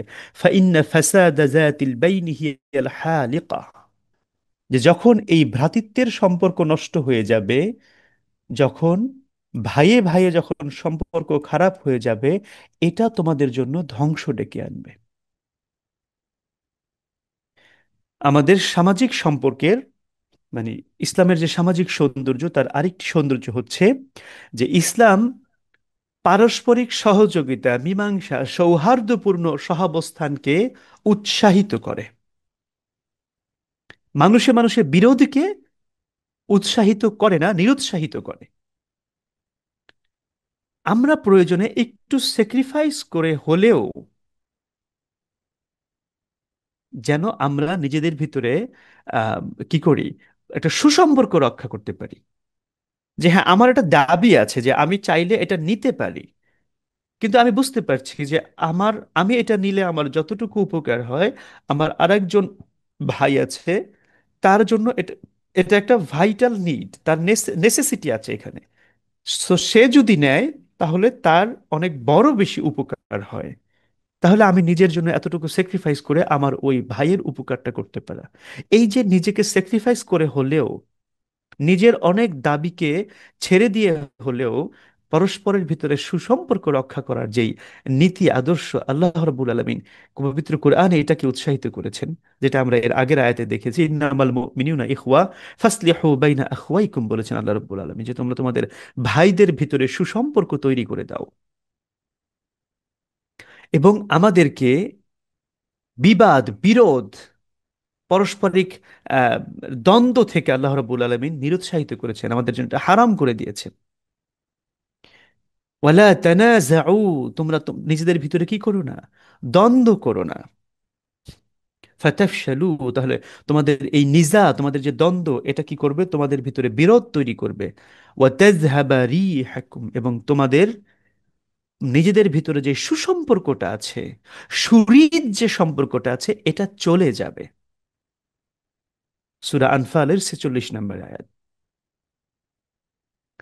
আমাদের সামাজিক সৌন্দর্যের আরেকটা বিষয় হচ্ছে বিনয়। ইসলাম একটা বিনয়ের ধর্ম।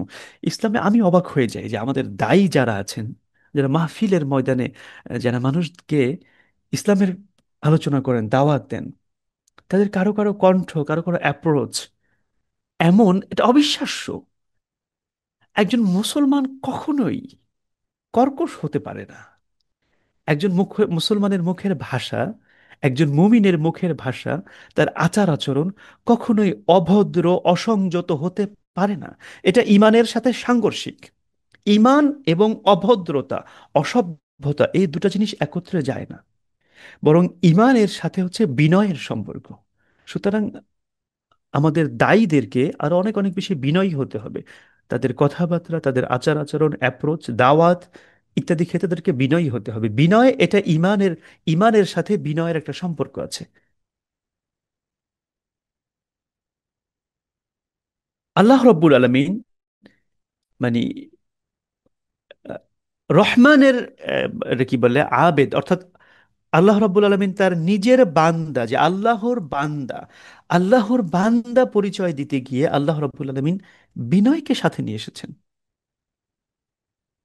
وعباد الرحمن الذين يمشون على الأرض হাউনা, আল্লাহ বলতেছেন আমার বান্দা তারা যারা পৃথিবীতে বিনয় ভরে চলাফেরা করে। ইয়ামশুনা আলাল আরদি হাউনা, বিনয়ের সাথে নিজেদেরকে অত্যন্ত বিনয়ী করে মানুষের কাছে উপস্থাপন করে, মানুষের সামনে যখন নিজেকে উপস্থাপন করে, কথা বলে, মানুষের কন্ডাক্ট করে, তখন তারা অত্যন্ত বিনয়ের সাথে করে। সুতরাং বিনয়ী হতে পারাটা এটা আল্লাহর বান্দাদের গুণ। আর বিনয়ী না হতে পারাটা, এটা এটা হচ্ছে এর বিপরীত। সুতরাং আমরা যদি নিজেদেরকে প্রকৃত অর্থে আল্লাহর প্রিয় বান্দা হিসেবে উপস্থাপন করতে যাই, তাহলে আমাদেরকে বিনয়ী হতে হবে। এটা ইসলামের অন্যতম একটি সামাজিক সৌন্দর্য। রাসূল সাল্লাল্লাহু আলাইহি সাল্লাম খুব চমৎকার কায়দায় বলছেন যে, ওমা তাওয়াদা আহাদুন লিল্লাহ, যে কোনো ব্যক্তি যদি আল্লাহর ওয়াস্তে যদি কেউ বিনয়ী হয়, কেউ যদি বিনয়ী হয়, ইল্লা রফাআহুল্লাহ, কেউ বিনয়ী হলে, আমরা অনেকে মনে করি যে আমি আহ, জোরে বলতে পারলে, শক্ত করে বলতে পারলে, আমি যদি স্ট্রং থাকতে পারি, কনফিডেন্ট থাকতে পারি, তাহলে মনে হয় আমি উপরে উঠতে পারবো।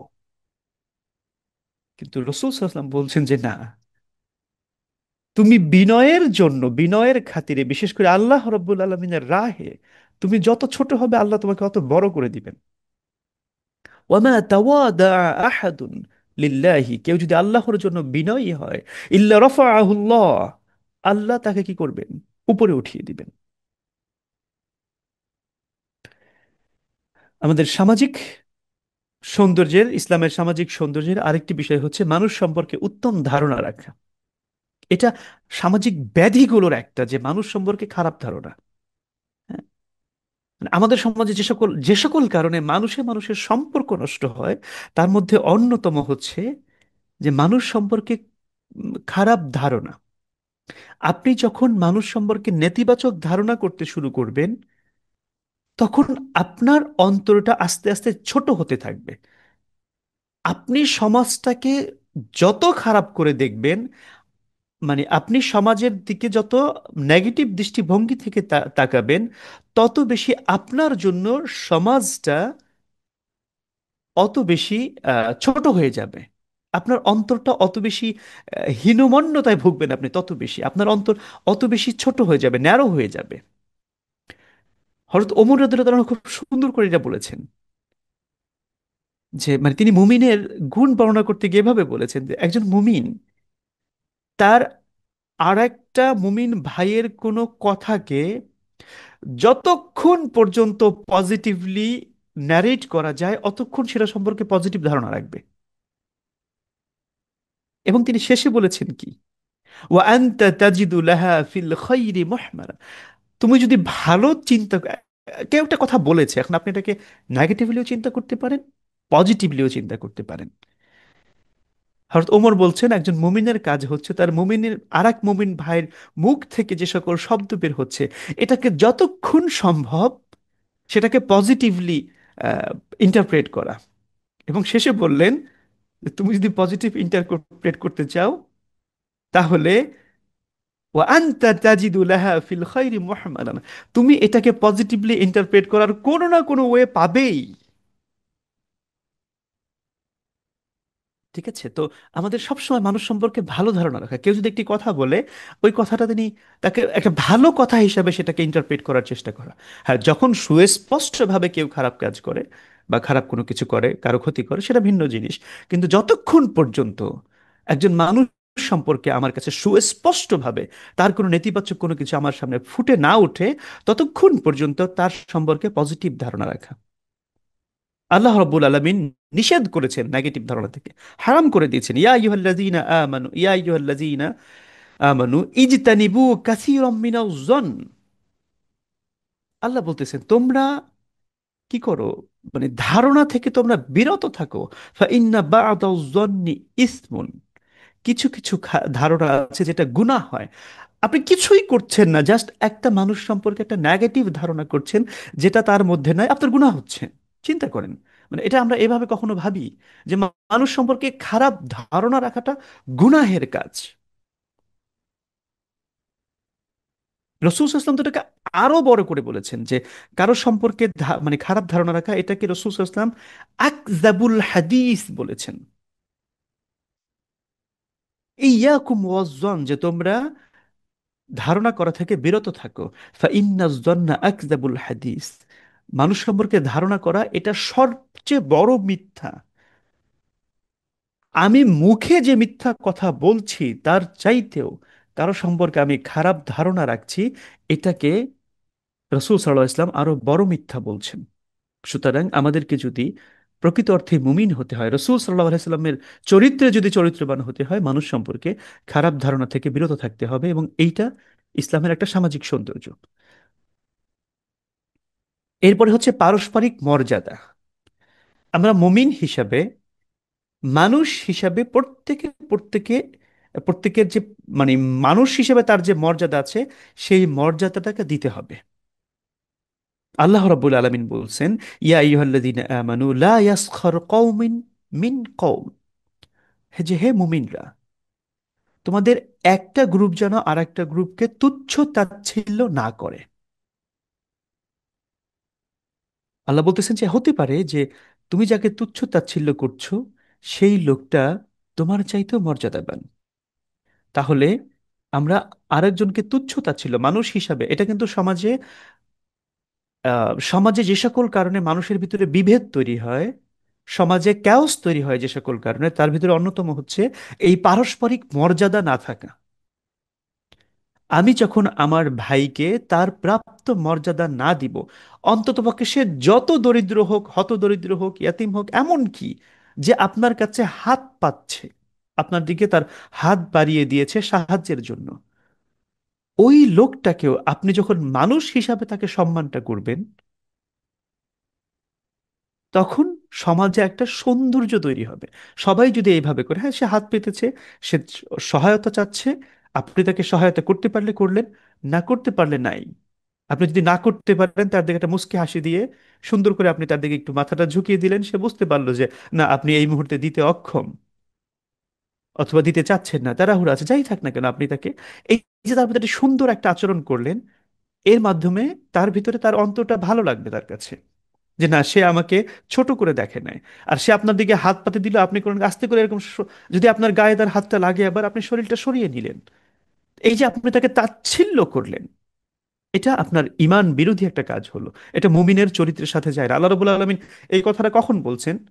ইয়া আইয়ুহাল্লাযীনা আমানু বলে বলছেন, অর্থাৎ আপনি যদি মুমিন হয়ে থাকেন, তাহলে আপনি আপনার ভাইকে তাচ্ছিল্য, তুচ্ছ তাচ্ছিল্য করতে পারবেন না। এবং রসূল সাল্লাল্লাহু আলাইহি ওয়াসাল্লাম এটাকে কিভাবে উপস্থাপন করেছেন, তিনি বলেছেন যে এর চেয়ে খারাপ কাজ হয় না। বিহাসবি ইমরিইম মিনাশ শাররি আইয়াহকারা আখাহুল মুসলিম। রসূল বলছেন, একটা মানুষ খারাপ না ভালো এটা তুমি মাপবা কিভাবে? রসুল্লাহ বলছেন একটা মানুষ ভালো না খারাপ, এটা মাপার জন্য একটা স্ট্যান্ডার্ড এনাফ। বিহাসবিন বলছেন এনাফ, আপনাকে আর কিচ্ছু দেখতে হবে না। সেটি কি? যে এই মানুষটা কি তার অপর মুসলিম ভাইকে তুচ্ছ তাচ্ছিল্য করে কিনা। আইয়াহ করা আখাহু মুসলিম, যে সে যদি তার ভাইকে, তার অপর মুসলিম ভাইকে সে যদি তুচ্ছ তাচ্ছিল্য করে, তাহলে বুঝে নিবা যে না, এর সাথে আর থাকা যাচ্ছে না, এর সমস্যা আছে। রসুল সাল্লাল্লাহু আলাইহি ওয়াসাল্লাম আমাদের জন্য একটা মেজারমেন্ট দিয়ে দিলেন। এরপরে হচ্ছে মানুষের অধিকারের প্রতি দায়িত্ববান হওয়া। আমরা আমার অপর যে মুসলিম ভাই আছে, বা মুসলিম না হোক, ইনফ্যাক্ট নন মুসলিমও যদি হয়, মানুষ হিসাবে তার যে মানুষ হিসাবে তার যে অধিকার, এই অধিকারের প্রতি দায়িত্বশীল যদি আমি না হতে পারি, তাহলে সমাজে কাউস তৈরি। আমরা যদি একজন আরেকজনের অধিকারকে যদি সম্মান না করি, তখন সেই সমাজ থেকে শান্তি চলে যায়, সমাজে ক্যাওস আসে।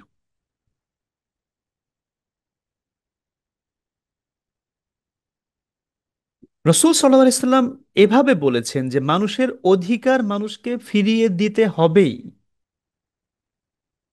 সেটা যদি এই পৃথিবীতে আমি না দেই, কোথায় দিতে হবে? কিয়ামত দিবসে দিতে হবে।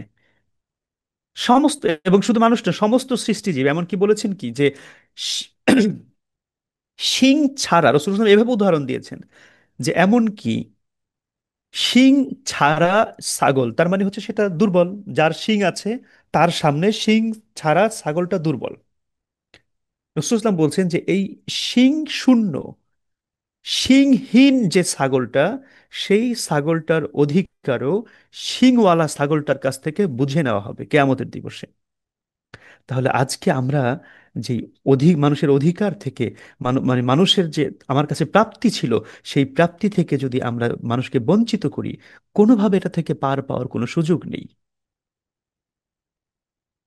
মান জালামা কয়দা শিবরিন মিনাল আরদে, কেউ যদি এক মানে ছোট্ট বিন্দু পরিমাণ জমিনের একটা একটা একটা ছোট্ট অংশ পরিমাণ জুলুম যদি কেউ করে, তাহলে তার জন্য কিয়ামত দিবসে এইটা দ্বিগুণ হয়ে আসবে, তার উপরে এটা দ্বিগুণ হয়ে আসবে। আমরা আমাদের আলোচনার শুরুতে একটা হাদিস বলেছিলাম সেখানে, যে রসুল ইসলাম বলছিলেন যে মুফলিস কে, কে দরিদ্র আমার উম্মতের ভিতরে।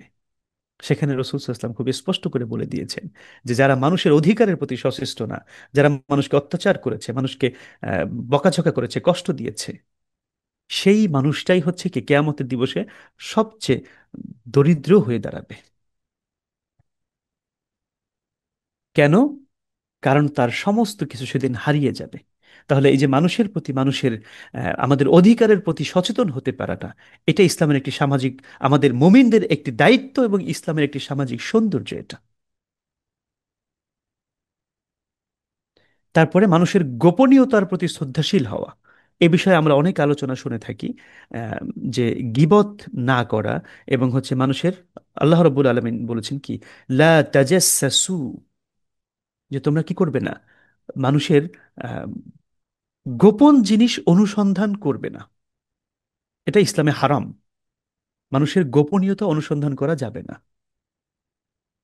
রসূল সাল্লাল্লাহু আলাইহি ওয়াসাল্লাম খুব স্পষ্টভাবে বলেছেন, মান রদ্দা আন ইরদি আখিহি, কেউ যদি তার ভাইয়ের সম্মানকে যদি কেউ রেসপেক্ট করে, রদ্দাল্লাহু আন ওয়াজহিহি নার, আল্লাহ রব্বুল আলামিন কিয়ামত দিবসকে তার চেহারা, মানে তার থেকে জাহান্নামকে বাঁচিয়ে দিবেন।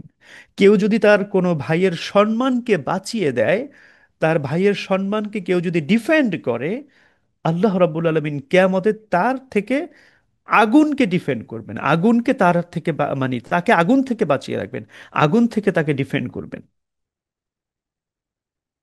মানে মানুষের গোপনীয়তা, মানুষের মর্যাদার প্রতি শ্রদ্ধাশীল হতে পারাটা ইসলামে এত এত গুরুত্বপূর্ণ। একজন মুমিন হিসেবে আমাকে অবশ্যই আমার ভাইয়ের গোপনীয়তার প্রতি সম্মান বা শ্রদ্ধাশীল হতে হবে।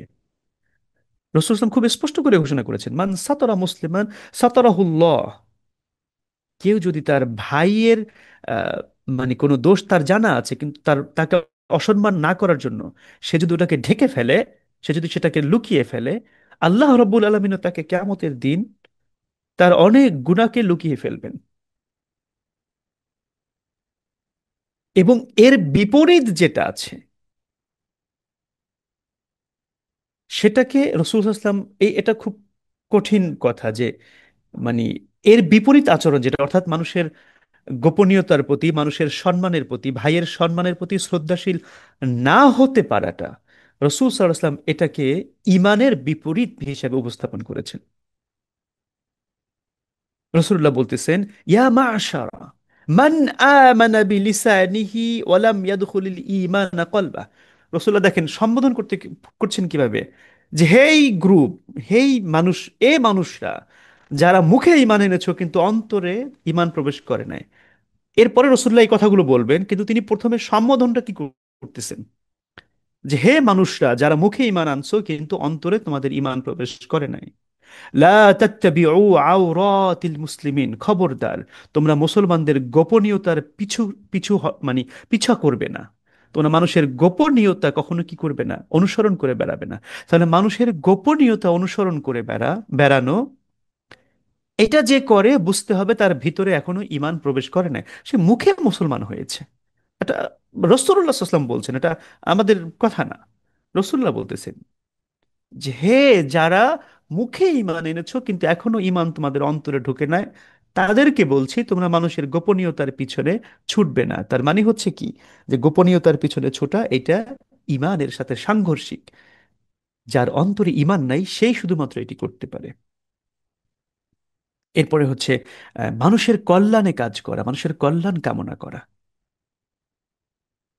রাসূল সাল্লাল্লাহু আলাইহি ওয়াসাল্লাম খুব স্পষ্ট করে কথাটা এইভাবে খুব সুন্দর করে, এটা একটা প্রবাদ বাক্যের মতো, আপনারা অনেকে হয়তো জানেনও, রাসূল সাল্লাল্লাহু আলাইহি ওয়াসাল্লাম এভাবে বলেছেন, আদ-দীনুন নাসিহা, দিন হচ্ছে মানুষের কল্যাণ কামনা। অন্য হাদিসে রাসূল সাল্লাল্লাহু আলাইহি ওয়াসাল্লাম আরো সুন্দর করে বলেছেন, লা ইউমিনু আহাদুকুম, যে তোমাদের কেউ মুমিন হতে পারে না, এখানেও দেখেন ঈমানকে টেনে নিয়ে আসা হয়েছে, হাত্তা ইউহিব্বা লি আখিহি মা ইউহিব্বু লিনাফসি, যতক্ষণ পর্যন্ত সে তার নিজের জন্য যা পছন্দ করে তার ভাইয়ের জন্য সেমটা পছন্দ না করতে পারে। অর্থাৎ আমি আমার জন্য জিনিস কিনবো, সেটা কিনবো হচ্ছে মানে বেটার, আর আমার ভাইয়ের জন্য কিনবো কোনো মতে চললে হলো না। একথার অর্থ হচ্ছে যে ওই যে নিজের বেলায় 16 আনা আর একজনের বেলায় 2 আনাও না, এই যে নীতি, এটা ইমানের নীতি না। একজন মুমিন কখনো এই নীতিতে চলতে পারে না, এটা ইমানের সাথে সাংঘর্ষিক।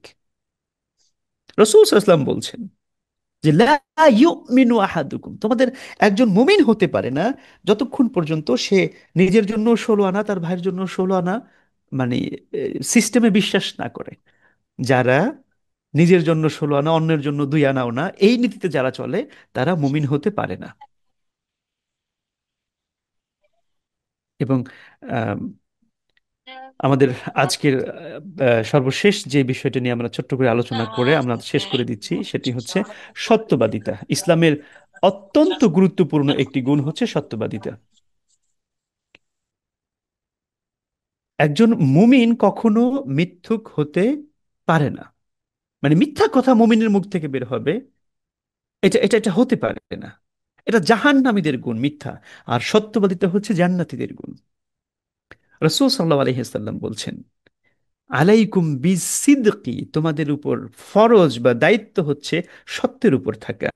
ফা ইন্না সিদকা ইয়াহদি ইলাল বির, কারণ সত্য ভালোর দিকে এগিয়ে দেয়, ভালোর পথে তোমাদেরকে চালিত করে। অল বিররু ইয়াহদি ইলাল জান্নাহ, আর ভালো কাজ তোমাদেরকে জান্নাতের দিকে চালিত করবে। এর বিপরীতে কি? রসুল্লাহ বলছেন ওয়া ইয়াকুম ওয়াল কিজব, আর তোমাদেরকে সাবধান থাকতে হবে মিথ্যা থেকে। ফা ইন্নাল কিজবা ইয়াহদি ইলাল ফুজুর, কেননা মিথ্যা হচ্ছে মানুষকে অন্যায়ের দিকে ধাবিত করে। ওয়াল ফুজুর ইয়াহদি ইলান নার, আর অন্যায় কাজ মানুষকে জাহান্নামের দিকে ধাবিত করে। আল্লাহ রব্বুল আলমিন আরো স্পষ্ট করে, একদম খুব স্পষ্ট করে বলে দিয়েছেন যে যারা মানে মিথ্যাবাদী তাদেরকে আল্লাহ রব্বুল আলমিন ইয়া দেন না, আর কি বলে, মানে হেদায়াত দেন না। মিথ্যুকরা কখনো হেদায়েতের অধিকারী হবে না। ইন্নাল্লাহা লা ইয়াহদি মান হুয়া মুসরিফ কাজ্জাব, মুসরিফুন কাজ্জাব, যে সীমা লঙ্ঘন করে, মুসরিফ, এবং কাজ্জাব, যে কথায় কথায় মিথ্যা বলে, এমন ব্যক্তিকে আল্লাহ রব্বুল আলমিন হিদায়াত দিবেন না। আল্লাহ বলতেছেন ইন্নাল্লাহ লা ইয়াহদি, অবশ্যই আল্লাহ হিদায়াত দিবেন না। সুতরাং মিথ্যা যার ভিতরে আছে তাকে আল্লাহ রব্বুল আলমিন হিদায়াত দিবেন না। আমরা সর্বশেষ সূরা কালামের 10 থেকে 13 নম্বর আয়াত তেলাওয়াত করার মাধ্যমে আমাদের আজকে আলোচনা শেষ করছি। তার আগে ছোট্ট একটু ঘোষণা, আমাদের এই সপ্তাহে তাসবিদের একটি দার্স শুরু হচ্ছে, এবং আমাদের রমাদান কেন্দ্রিক আমরা খুব শীঘ্রই ইনশাল্লাহ কোরআন তেলাওয়াত প্রজেক্ট শুরু করব। সেখানে আমরা আপনাদেরকে একত্রে নিয়ে আমরা মানে টাইম নির্ধারণ করে যে প্রতিদিন কতটুকু তেলাওয়াত করব, সকলের কাছ থেকে আমরা তেলাওয়াত শোনার চেষ্টা করব, একত্রে তেলাওয়াত করার একটা প্রজেক্ট আমাদের থাকে প্রতি রমাদানেই। রমাদানের, যাতে করে রমাদানে আমরা কি করতে পারি, তেলাওয়াতটা কন্টিনিউ করতে পারি, ওই জন্য রমাদান আগে থেকে আমরা এটা শুরু করি। আপনারা সকলে ইনশাল্লাহ, আমরা গ্রুপে জানিয়ে দেয়া হবে। কাজদাব, কাজ্জাবকে আল্লাহ রাব্বুল আলামিন কি করেন না, তিনি হেদায়াত দেন না। এই কথাটা ওয়ালিদ ইবনে মুগীরা সম্পর্কে আল্লাহ রাব্বুল আলামিন, আমাদের এই পুরো আলোচনাটাকে আমরা এভাবে করে, যে আসলে অসামাজিক হওয়াটা এটা ইমানের বিরোধী একটা জিনিস। ইমানের সাথে অসামাজিকতা, অমানবিকতা, এটা যায় না। ইসলাম মানেই হচ্ছে সুন্দর একটা সমাজ, একটা মানবতার পূর্ণ একজন মানুষ, মানবতা মনুষ্যত্বপূর্ণ একজন মানুষ, এবং সুন্দর একটা সমাজ, সামাজিকতা বোধে পরিপূর্ণ একজন মানুষ। এটা হচ্ছে মুসলিম, মুসলিমের চেহারাটা এমন হবে। আর এর বিপরীত চেহারাটা কি হয় আল্লাহ রব্বুল আলামিন সেটা বলছেন, লা তুতি'i কুল্লা হাল্লাফিন মাহিন। আল্লাহ রব্বুল আলামিন ওয়ালিদ ইবনে মুগীরা, মক্কার কুখ্যাত কাফেরগুলোর, আবু জেহেলের মতো আরেকটা কুখ্যাত কাফের ছিল ওয়ালিদ ইবনে মুগীরা, তার সম্পর্কে বলছেন যে আপনি ওই ব্যক্তিকে অনুসরণ করবেন না, কে? হাল্লাফ, যে কথায় কথায় হলফ করে, এটা একটা অসামাজিক জিনিস। আমরাও কিন্তু, আপনিও পছন্দ করেন না যারা কথায় কথায় আল্লাহর কসম আল্লাহর কসম বলে, এটা ভালো না, অসামাজিক একটা জিনিস। মাহিন, যার চিন্তা ভাবনা চরিত্র অত্যন্ত নিচু, নিচু চরিত্রের মানুষ যারা, ঠিক আছে, মানে হীন হীন হীন একদম, আমরা যেটাকে কি বলে, নীচ বলে থাকি, এই এই ধরনের মানুষ যারা, হাম্মাজ, যে মানুষের বদনাম করে বেড়ায়। মাশা ইম্বি নামিম, এবং নামিম অর্থাৎ হচ্ছে মানুষের বদগুণ একজন একজনকে গিয়ে বলে বেড়ায়। হাম্মাজ মানে হচ্ছে যে প্রসঙ্গ আসলেও বলে ফেলে, বলাই উচিত না। আরেকটা হচ্ছে ইচ্ছা করে মানুষকে অপমানিত করার জন্য, মানুষ সম্পর্কে বদ একটা ধারণা তৈরি করার জন্য সে এই মানুষের বদ গুণ নিয়ে মানুষের কাছে ঘুরে বেড়ায়। মান্নাইল লিল খাইরি, এবং যে কি করে মানুষকে তার প্রয়োজনীয় ভালো জিনিস, মানে কল্যাণের কাজে মানুষকে বাধা প্রদান করে। মান্নাইল লিল খাইর, কল্যাণের কাজ, চ্যারিটেবল কাজ, সাদাকা ইত্যাদি কাজে যে মানুষকে বাধা প্রদান করে, নিজে তো দেয়ই না। মুআতাদিন, সে সীমা লঙ্ঘনকারী। আসিম, সে আম, অনেক অনেক পাপাচারী, সে অনেক অনেক বেশি পাপ করে। অতুল্লিন, দুষ্ট। আমাদের সমাজ কিন্তু এরকম মানুষ আছে, দেখবেন যে ওই মানুষটা থেকে সবাই দূরে থাকতে চায়। কেন দূরে থাকতে চায়? কারণ ওই লোকটা, সে সবসময় ভয় থাকে সে আবার কোন ক্ষতিটা করে ফেলে আমার, মানে মানুষের ক্ষতি করতে পছন্দ করে এমন লোকদেরকে অতুল্লিন বলা হচ্ছে। এই এই চরিত্রের মানুষ আমাদের সমাজে আছে। বা'দা যালিকা জানিম, এবং সর্বশেষ তাকে আল্লাহ রাব্বুল আলামিন যেই তার যে দোষটা বর্ণনা করলেন সেটা হচ্ছে তার জন্মে সমস্যা ছিল। তার জন্মটা একটা পবিত্র জন্ম ছিল না, অপবিত্র একটা পদ্ধতিতে তার জন্ম হয়েছিল। তাহলে দেখেন এখানে আল্লাহ রাব্বুল আলামিন মক্কার কুখ্যাত একজন কাফিরের বৈশিষ্ট্যগুলো বর্ণনা করছেন। কি কি বলছেন? সে কথায় কথায় হলফ করে, সে অত্যন্ত নিচু প্রকৃতির লোক, সে মানুষের বদনাম করে বেড়ায়, সে মানুষের কাছে মানুষকে অপমান করে, সে আহ, মানে খয়ির মানে কি বলে, কল্যাণের কাজে, চ্যারিটেবল কাজে সে মানুষকে নিষেধ করে এবং নিজে করে না। সে একজন পাপাচারী, সে অবাধ্য, এবং হচ্ছে সে দুষ্ট প্রকৃতির লোক। তো এখন আমরা প্রত্যেকে আয়নায় নিজের চেহারাটা একটু দেখি, আমি আমাকে একটু মিলিয়ে নেই। আমরা এই প্রথমে যেই 10টি বিষয় আলোচনা করলাম, সত্যবাদিতা, মানুষের কল্যাণ সাধন, তারপর মানুষের প্রতি বিনয়ী হওয়া, মানুষের এটা কি বলে, মানুষের আওরত বা তার গোপনীয়তার প্রতি মর্যাদাশীল হওয়া, ভালো কাজের আদেশ করা, খারাপ কাজ থেকে মানুষকে বিরত রাখতে সাহায্য করা, এই বৈশিষ্ট্যগুলো ছিল মুমিনের বৈশিষ্ট্য। আর আমরা সর্বশেষ এখন শেষ করলাম একটা কুখ্যাত কাফিরের চরিত্র দিয়ে। এবার আমাদের কাজ হচ্ছে প্রত্যেকে নিজেকে নিজেকে ইভালুয়েট করা, নিজের চরিত্রকে এই দুইটা চরিত্রের ভিতরে আমি কোন চরিত্রের অধিকারী সেটা হিসাব করে বের করা। এবং আমার ভিতরে যদি যেই পজিটিভ চরিত্রগুলো বলা হচ্ছে এর কোনোটার ঘাটতি থাকে, এবং যে নেগেটিভ চরিত্রটা আমরা বর্ণনা করলাম, সূরা কলামের 10 থেকে 13 নম্বর আয়াত, ওয়ালিদ ইবনে মুগীরা সম্পর্কে এটা বলা হচ্ছে যে এরকম যদি কোনো চরিত্র আমার ভিতরে থাকে তাহলে সেখান থেকে নিজেকে মুক্ত করার জন্য চেষ্টা করা। এটা যদি আমরা না করতে পারি, আজকের আয়াতে আমরা পবিত্র কোরআন থেকে দলিল দিয়ে, হাদিস থেকে দলিল দিয়ে আপনাদেরকে আমি আম, দেখিয়েছি যে তাহলে আমার সলাত, আমার সওম, আমার জাকাত এগুলো সব নিঃস্ব হয়ে যাবে, সব শূন্য হয়ে যাবে।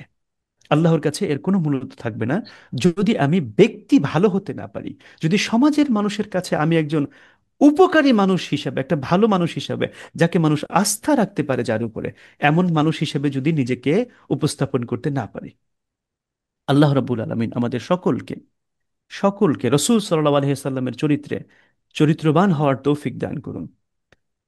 আমি মাঝে মাঝে এভাবে চিন্তা করি যে পৃথিবীতে অনেক বড় বড় নেতা এসেছিলেন, অনেক বড় বড় মনীষী এসেছিলেন, কত মানুষ এসেছিলেন, সবারই হচ্ছে কিছু না কিছু জায়গায় কোথাও না কোথাও তাদের ছোট ছোট স্পট আছে।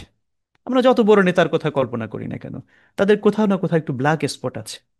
আল্লাহ রাব্বুল আলামিন আমাদের রাসূল সাল্লাল্লাহু আলাইহি সাল্লামকে এমন একজন মানুষ করে পৃথিবীতে পাঠিয়েছেন যার পুরো জীবনে কোথাও কোনো ব্ল্যাক স্পট নাই। একটা মানুষ দাঁড়িয়ে বলতে পারবে না যে আমি রাসূল সাল্লাল্লাহু আলাইহি সাল্লামের এই কাজটাকে পছন্দ করিনি। একটা সিঙ্গেল কাজ নাই তার জীবনে যেই জিনিসটা সম্পর্কে মানুষ, মানুষ হিসাবে, নবী হিসাবে তিনি তো আছেনই, কিন্তু মানুষ হিসাবে কেউ যে দাঁড়িয়ে বলবে যে না, আমি একজন মানুষ হিসাবে আপনার ফেলো সিটিজেন হিসেবে আপনার এই কাজটাতে আমি সন্তুষ্ট হতে পারিনি, এমন সিঙ্গেল একটা কাজ রাসূল সাল্লাল্লাহু আলাইহি ওয়াসাল্লামের জীবনে কখনো ঘটেনি। তো আমরা তার উম্মত হয়ে কেন আমাকে মানুষ বলবে যে জামা কাপড় সাদা পরলে কি হবে ভিতরটা কালো? আমাকে কেন শুনতে হবে যে সারাদিন মসজিদে পড়ে থাকলে কি হবে, সে মসজিদের ভিতরে থাকলে কি হবে, তার ভিতরে তো আল্লাহ নেই? এমন কথা কেন আমাকে শুনতে হবে? আল্লাহ রব্বুল আলমিন আমাদের সকলকে প্রকৃত ইমানের প্রকৃত দীক্ষায় দীক্ষিত হয়ে সমাজের প্রতি, সমাজের মানুষের কাছে একজন ভালো মানুষ হওয়ার, সমাজের প্রতি একজন উপকারী মানুষ হওয়ার, রসূল সাল্লাহ আসলামের চরিত্রে চরিত্রবান হয়ে একজন প্রকৃত মুমিন হিসাবে পৃথিবীতে থাকা এবং পৃথিবী থেকে বিদায় নেওয়ার তৌফিক দান করুন ইনশাআল্লাহ। আমিন। আসসালামু আলাইকুম ও রহমতুল্লাহি ওবরাকাতু। অনেক কথা বলেছি, এর ভিতরে যদি কোনো ভুল ত্রুটি হয়ে থাকে, আল্লাহ রব্বুল আলমিন আমাদের সকলকে ক্ষমা করে দিন, বিশেষ করে আমাকে ক্ষমা করে দিন। আপনারা আমাদের সকলের জন্য দোয়া করবেন। আল্লাহ রব্বুল আলমিন সকলকে সুস্থ রাখুন ইনশাআল্লাহ। আমরা অনেকে হাত তুলেছিলেন, বোধহয় হয়তো কোনো প্রশ্ন করতে চাচ্ছেন, কিন্তু আমাকে আসলে এমনি